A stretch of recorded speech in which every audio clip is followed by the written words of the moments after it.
Hello there, humans. Join us as we shine a spotlight on Scoop, the app that's closing the gap between technology and human connection. In this episode, we sit down with Natalie and Keta Bagashvili, the brilliant minds behind Scoop, to explore how this app is revolutionizing the way people meet and fall in love. Hope you enjoy it. Hola humano, únete a nosotros mientras le echamos un ojo a Scoop, la aplicación que está cerrando la brecha entre la tecnología y la conexión humana. En este episodio nos sentamos junto a Natalie y Keta Bagashvili, la mente brillante detrás de Scoop, para explorar cómo esta app está revolucionando la manera en la que la gente se reúne y se enamora. ¡Que lo disfrutes!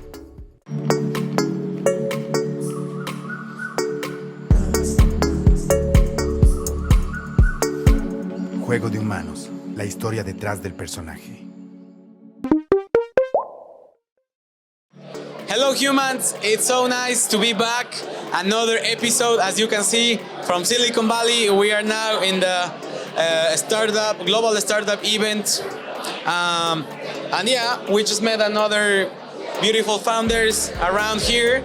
And yeah, thanks for being here. I would like to know more about you. Thank you so much for inviting, first of all. We are Scoop. We are building the future of dating, which is an application that is based on feedback, a dating app which is based on feedback. So it's for people who have growth mindset, who are willing to be more self-aware, and who want to grow by giving and receiving the feedback. All right, cool. Does it make sense? Have you ever been ghosted after a date? No. No? Oh, you're a lucky man, because it feels really bad. And it keeps you like thinking, what is wrong with me? What is wrong with me? And then you look in the mirror like, you're a fine girl, boy, you know, like you get so many likes on Instagram pictures. And you also are smart, funny, but people still like keep ghosting you or maybe like not giving you a proper feedback why they don't want to continue being in a relationship with you. So you just like keep thinking, and then like at the end of the day you realize maybe there's something that you could work on more, and you only get to know what you have to work on after you hear it from other people. Yeah. So if you look at this in a positive way, you can actually, we're not promising people that they're going to find like their significant other through this application, but we're promising that they're going to find their true selves and how they can present their best versions to other people.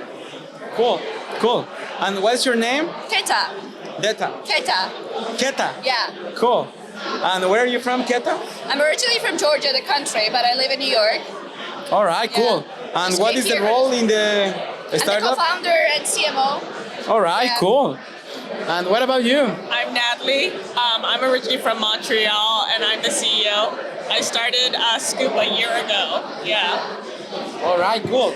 Then you are both together in this area. Yes. Yep. We're here, and we also have a third founder, Carolina, and she's our CIO. She's a machine learning expert. Yeah. Cool. How did you end up in this world?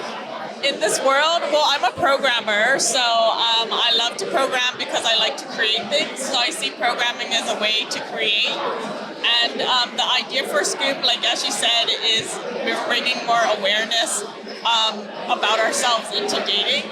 So like some of the concepts around psychology is like schema theory, where if you might have habits or implicit biases that you are unaware that you do, and so you need, because it's a blind spot, like you will never discover it yourself, and you need other people there to help you discover that. And so that's what Scoop's about. It's like making the most out of dating and like having people help each other.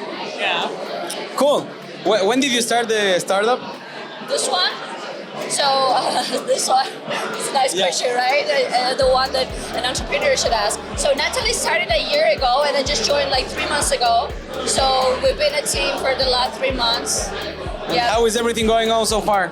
It's been amazing. It's an amazing journey. I've been involved in like startup journeys for a while. Like I had like a previous startup back then as well. And I know that it doesn't matter what is the destination point. What matters is the journey that you're taking. So you learn so much throughout these years that it's like worth everything. Yeah, that's cool. And what is the biggest challenge that you are facing now that doesn't allow you to sleep well?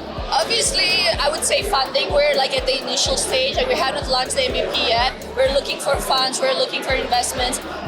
Like if you look at the market, it's pretty hard right now. So obviously, as all like most of the startups, we're facing that challenge the most. So yeah.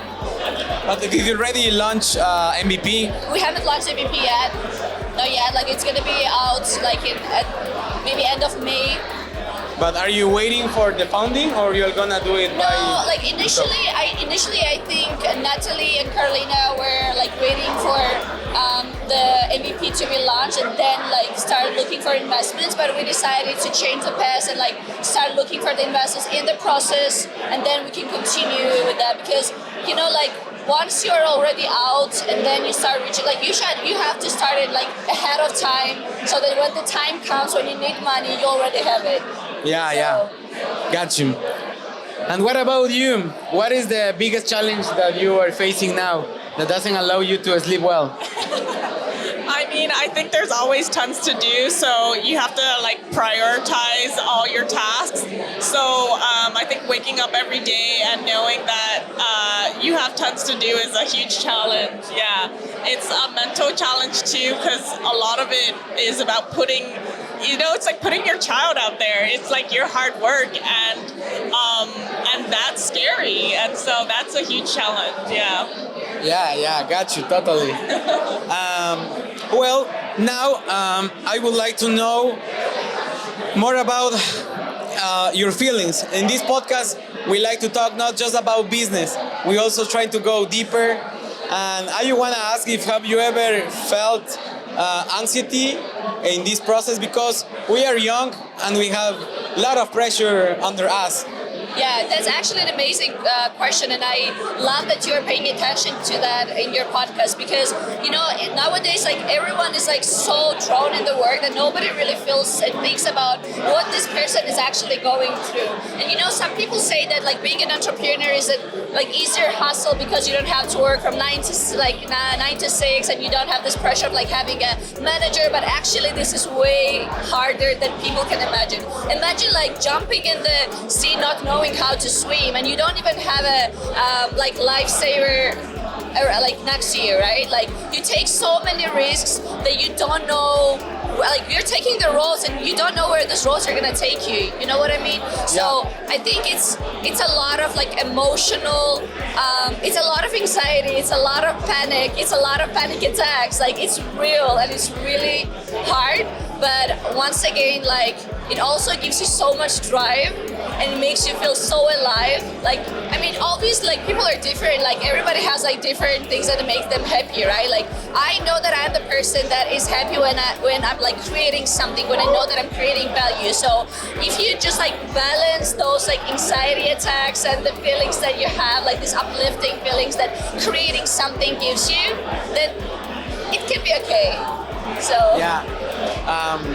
I'm glad that you are so open to talk about it. Oh, obviously. Some founders, they feel like they are gonna look weak because they talk about it, but it's not like this. No, it's like if you don't let yourself being vulnerable, you'll never be able to improve yourself. Like one of the reasons why we started creating Scoop is also like facing your fears, facing your weak spots, and then working on it because you're never gonna get better if you don't accept what you have, like what is like something that you need to like work on, And how do you handle it when you have a panic attack? I just have it one like a month I'm so ago sorry. before I came here, or at least it's the first one that I get conscious about it. How do you handle it? Well, first of all, you're doing pretty good. You don't look like someone who had a panic attack right before coming here, so you're doing a great job.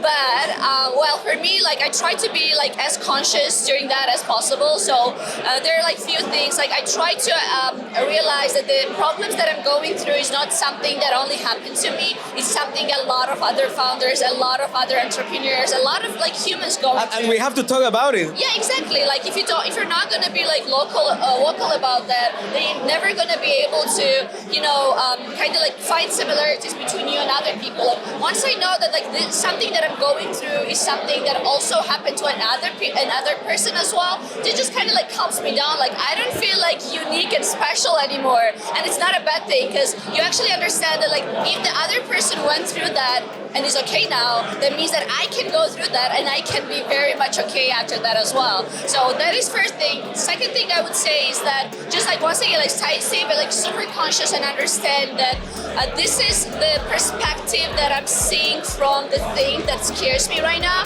But if I just change the perspective a little bit and look from another angle, that means that I'm gonna see the thing in a completely different way. So, and I've tried it and it helps. So. Thanks so much. What about you? Well, I'm gonna say thank you for also sharing that you just had a panic attack, since that also makes me feel like, you're just as scared as I am about being up here, so that's great. And sorry, what was the question besides that? Well, yeah, it was have you ever felt anxiety for all the pressure that we have? Yeah, I mean, I wake up anxious all the time because I'm like, hey, we're on a time crunch. There's always stuff to do. And right now, like I'm trying to like do Scoop full time for a while, and I only have so much time that I can do that before I have to get a job. So every moment for me, to some extent, like is time that I need to use. So I feel a lot of anxiety. Am I actually using my time efficiently? And so I think like doing this journey, a lot of it is about like self-discipline and also self-discovery. Because like, I mean, I get my parents telling me that I need to go get a job. And so having to deal with that like makes you ask yourself a lot of questions. Like, why am I doing this? And like, what is important to me? So, yeah. All right. Cool. Then, are you happy? I'm very happy to be here. Yeah. And what is happiness for you? Well, I wouldn't say that I'm like 100% happy, but I try to be happy in the moment. And I try not to stress myself by thinking, I would be happier if I had like an investment right now, or if I had like hundreds of millions of like downloads through like app store or something like that. You know what I mean? Yeah. I try to be present. I try to be happy that, okay, I fly all the way from Georgia to New York, and then I fly all the way from New York to San Francisco, and I'm here and I have a chance to have this amazing conversation with you, to get a chance to like meet all these people, to network, to connect. So yeah, I am happy today, and that doesn't mean that tomorrow I'm gonna be happy again, but it's fine. I got this today, so. Okay, cool. Then it was a pleasure to talk with you here. Yes, I hope you the thank best you. with your startup, and I can see your energy that you bring to this stage. Thanks for everything and wish you the best. Thank you so much. What is the last thing that you want to say to our audience, which are the startup ecosystem? What will you tell from your heart to another founders? Yeah, I think life is hard for everyone, you know, like it doesn't matter in which field you are, what you're doing, your life is hard for everyone. I think that we should be brave enough to take risks. And if it's a risk of like coming and sitting here and having an interview for the first time in your life, or like approaching someone to talk, or is it like starting a new life, starting a new startup, like getting yourself on dating app, even like going on an online like blind date, you know what I mean? Like anything, just take those risks and yeah, enjoy life. Right. What about you? I mean, that's The last at the message? top. I feel like, I would say around the same thing, like discover yourself, try things, and push your boundaries. Yeah. All right. Thank you for everything. This was the Human Gay Sing from Silicon Valley. Bye bye to everyone.